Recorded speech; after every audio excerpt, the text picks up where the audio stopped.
In this holiday weekend video, we'll focus on the stock market and economic charts the bears don't want you to see. We'll be moving quickly, so feel free to use the pause button on your video player. Left side of your screen is a daily chart of the S&P 500. It's dated December 30th, 2022. Let's quickly set the stage with this chart, and then we'll look at the exact same chart dated Friday, July 5th, 2024. It's a 2-year chart, 2021 on the left side of your screen. Moving averages range from the 20-day moving average in blue all the way out to the 250-day moving average in black. This is what it looks like when the net aggregate opinion of all market participants regarding all subjects on all time frames is bullish. This is what it looks like in here when it's indecisive, and this is what it looks like when it's bearish.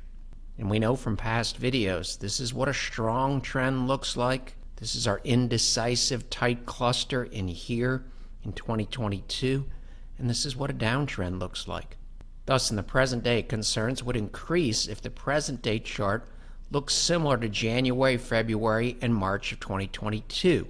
If we fast forward to July 5th, how does the exact same chart look today? Very, very similar to the commentary in recent weeks and recent months. The present day chart looks like a strong uptrend, with blue the fastest moving average on top, black the slowest moving average on the bottom. The slopes of all of the moving averages are up, and prices above all of the moving averages. Even if the economy started to roll over and economic data started to deteriorate significantly in the coming weeks and months, it would most likely take time similar to this period or topping process in here on the left side of your screen.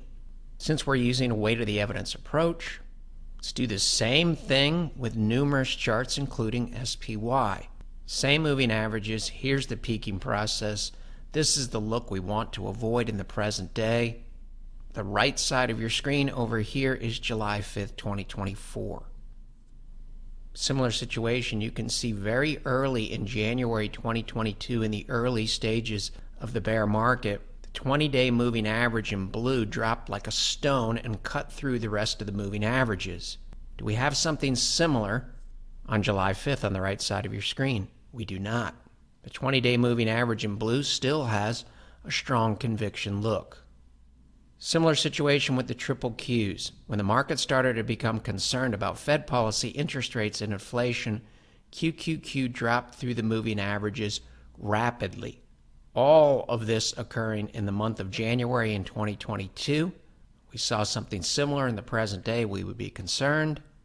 Unless you're guessing or assuming you know what's going to happen based on the chart in front of us, we still have a very favorable look from a trend perspective.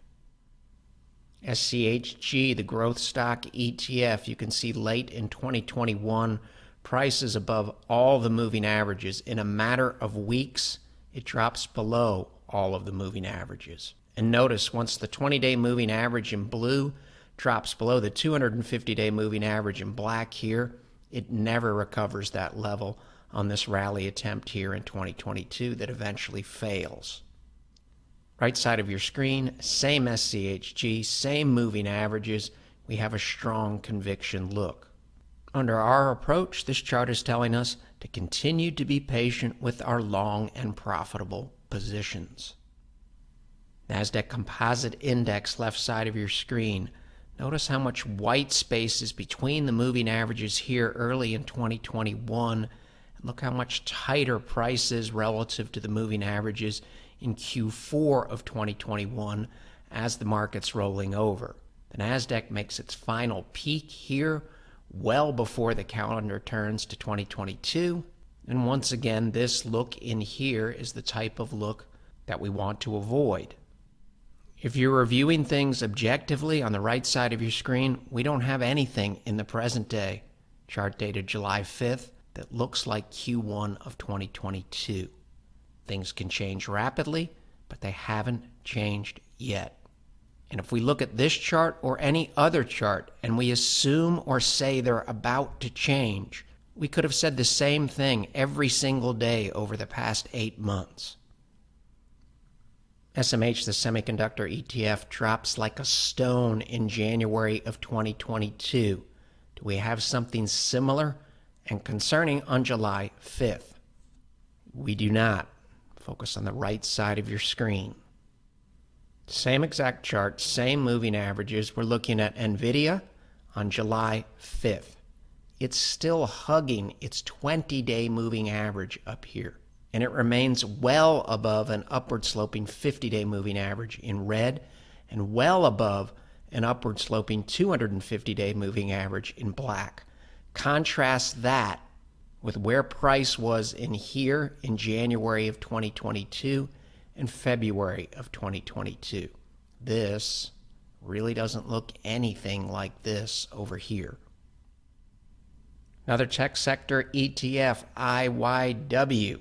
The chart changes rapidly in early 2022, and by the time the ETF bottoms in November of 2022, price is well below a downward sloping 250-day moving average in black. Same chart on July 5th continues to have that strong trend look. How about the broader VTI ETF, the Vanguard Total Stock Market ETF? It too, in a matter of trading sessions, went from the top of the moving average stack to the bottom of the moving average stack in January of 2022. And before things started to get really, really dicey in this window here, look how tight the moving average cluster is. After that, really bad things happened. How does the exact same chart look on July 5th? Better, worse, or about the same? The answer is significantly better relative to January of 2022. Also noteworthy, the broad total stock market ETF. Top 10 holdings here, left side of your screen. Sector weightings here. Now let's move to the notes in the upper right-hand corner. 70% of the exposure in VTI is outside of the tech sector, and yet this is the look of the chart on July 5th. NVIDIA, only 5% of VTI's holdings if we add Microsoft, Apple, and NVIDIA. Less than 17% of the makeup of VTI, meaning 83% of this trend here is dictated by stocks other than Microsoft, Apple, and NVIDIA. And the look of this chart here really doesn't look anything like Q1 of 2022. We're not making any assumptions about what Monday looks like, what next week looks like, or the next 3 weeks, or even the next 3 months. This is the chart in front of us. Left side of your screen, defensive staples, XLP in the ETF world relative to SPY, the S&P 500 ETF. 5 or 6 weeks before the S&P 500 peaked, this ratio started to take on a defensive look. In the first few trading sessions of January, XLP divided by SPY, a defensive ratio, was already above all of the moving averages, and the slope of the 250-day moving average in black in here was flattening out. And the fastest moving average, the 20-day moving average, between late November here in 2021 and early January here, shot through all of the other moving averages in a concerning manner. How does the exact same chart look on July 5th? Better, worse, or about the same? Relative to this look here in January of 2022, we could see this in the very early stages of the bear market. The answer to that question is significantly better. If the look of the chart started to morph into something more like this, concerns would increase. And if it does, it just tells you to pay closer attention. It is very, very easy with a look like this to remain patient.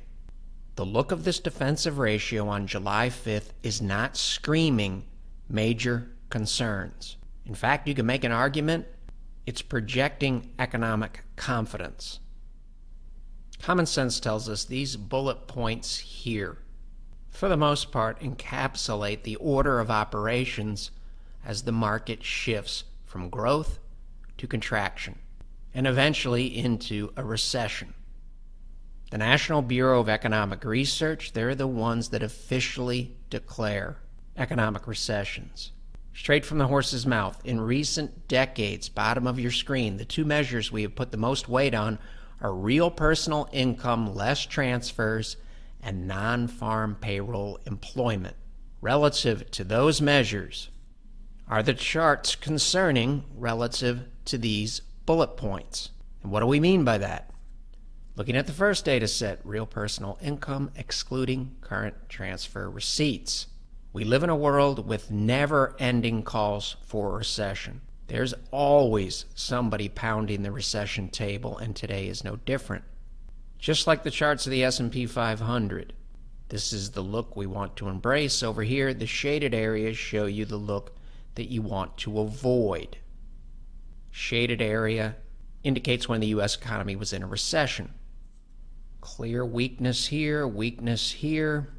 Data plunges in the 1990-1991 recession. Noticeably weak in the 2001 recession. The data moves sideways and then falls off a cliff during the financial crisis. Thus, in the present day, do we have something that looks more like this region in here, or something that looks more like this concerning region in here? This chart was pulled off of Fred during the trading session on Friday, July 5th. Dataset recently made a new all-time high. Just like the chart of the S&P 500, this is the dataset in front of us. Major dataset number 2 that NIBR uses to determine whether or not the U.S. economy is in a recession. You can see weakness before the 1945 recession, weakness in this window here. Easy to spot weakness in the 1950s. Not difficult to see the change in trend in the data here. Late 1960s, early 1970s. Double-dip recession in the 1980s.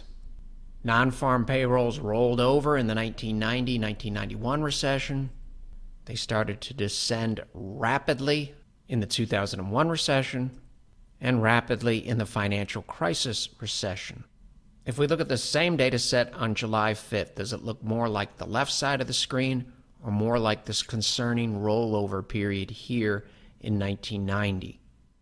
The data may shift very, very soon, but the chart in front of us says it hasn't shifted yet.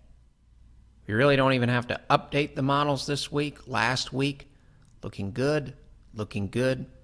This week, the S&P 500 was up 106 points. We're in striking distance of some targets on the Secular Volatility Research Project. Possible we could hit those in the next 1 to 3 weeks. Still on track relative to this topic here. And there's nothing on the chart of the total stock market ETF that contradicts any of this, nor any of this.